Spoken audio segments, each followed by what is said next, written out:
Okay, like and subscribe, and let me get straight to the point. Understand this, I'm never going to ask you for any kind of money or anything like that. Whatever I need, God provides for me. And then I'm not going to get a producer, editor, and all that kind of stuff or buy a bunch of fancy equipment. So let me just get straight to it. I am a foundational black African American and awakened Hebrew Israelite. I am spiritually elite. Now understand this, I am not a threat to Caucasians because you have proven to be a threat to yourself.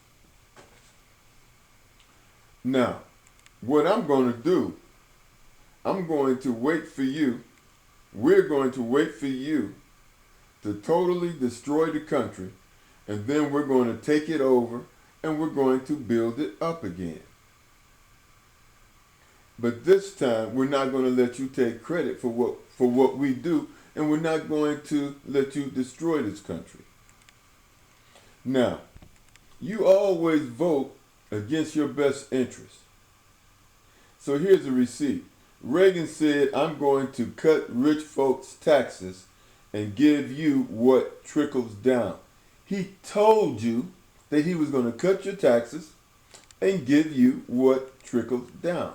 He did not say he was going to give you a fair day's pay for a fair day's work. He said he's going to give you what trickled down. That is ridiculous.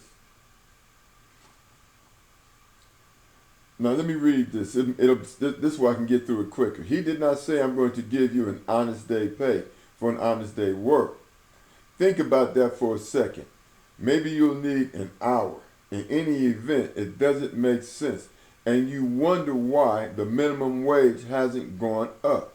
It's because you agreed to accept what trickled down. The minimum, he didn't lie to you.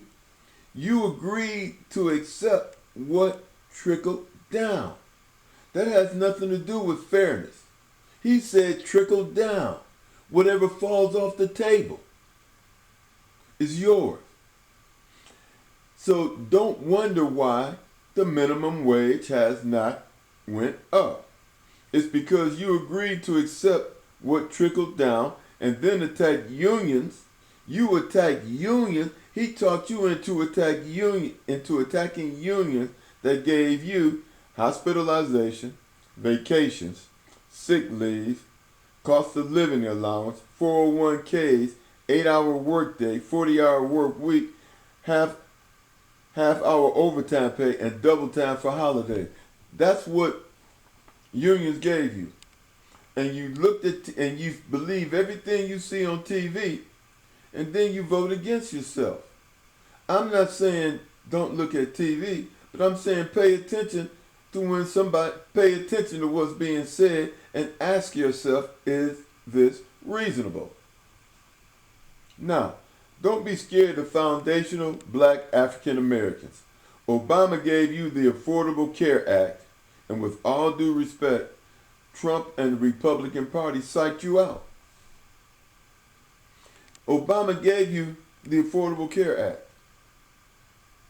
but the Republicans called it Obamacare. You got emotional and went with that without even studying the situation. You didn't even study what you were voting for. You just look at TV and then you go vote. Like everything on TV is true. It's not. I mean, Superman isn't real. The stuff you see on TV is not real. And the Bible tells you what? What did the Bible tell you about rich people? Now this man, and you looking at this man as the second coming of Jesus, and he told you that he's not a Christian. I watched him on TV say, vote for me, but I'm not a Christian, but just vote for me anyway. And you did it. He was even smiling about it.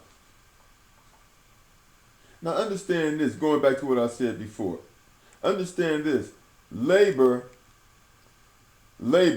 is people who do the work.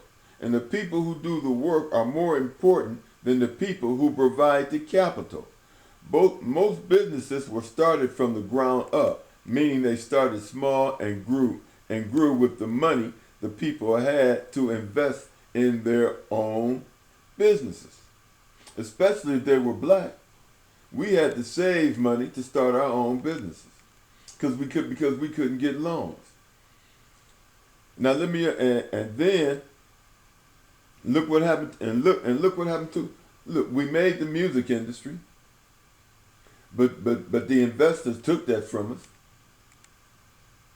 Sports, we've been sports.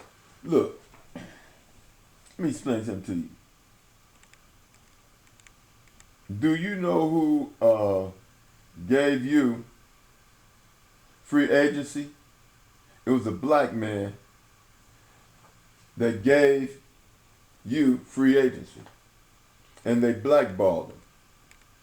Then later on, the Major League Baseball union went to court for free agency, and they won the case, and two white men were given free agency. I think they still named it after the black guy, Kurt Flood.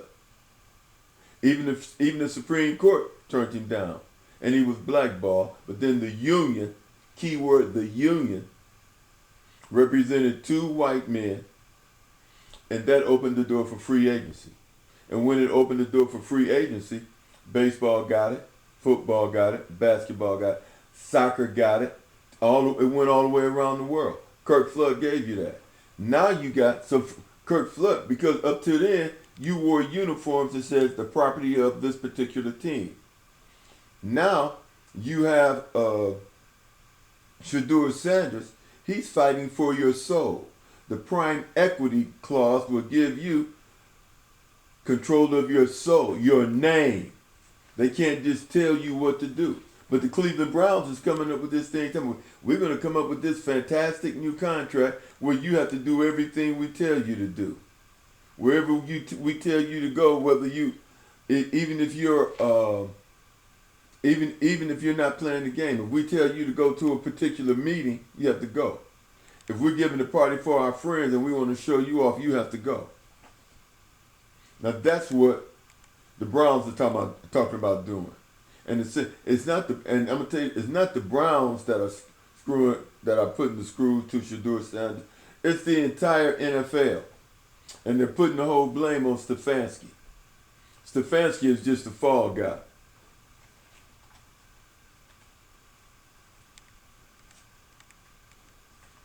Now let me try to get this in. I want to get this over with. Now this is what we're going to do.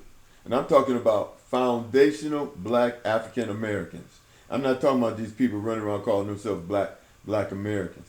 Because they're not a part of the, according to them, they're not a part of the curse, which is over with. Which started in 1619 and ended in 2019. Now this is what's going to happen. We as foundational black African Americans, Hebrew Israelites, we're going to sit back, save money, and allow you to literally destroy the country.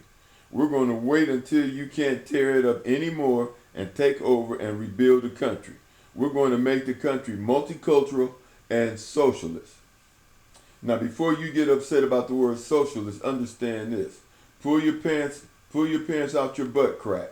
The United States of America has never been a democracy. It has always been a republic. Does this sound familiar to you?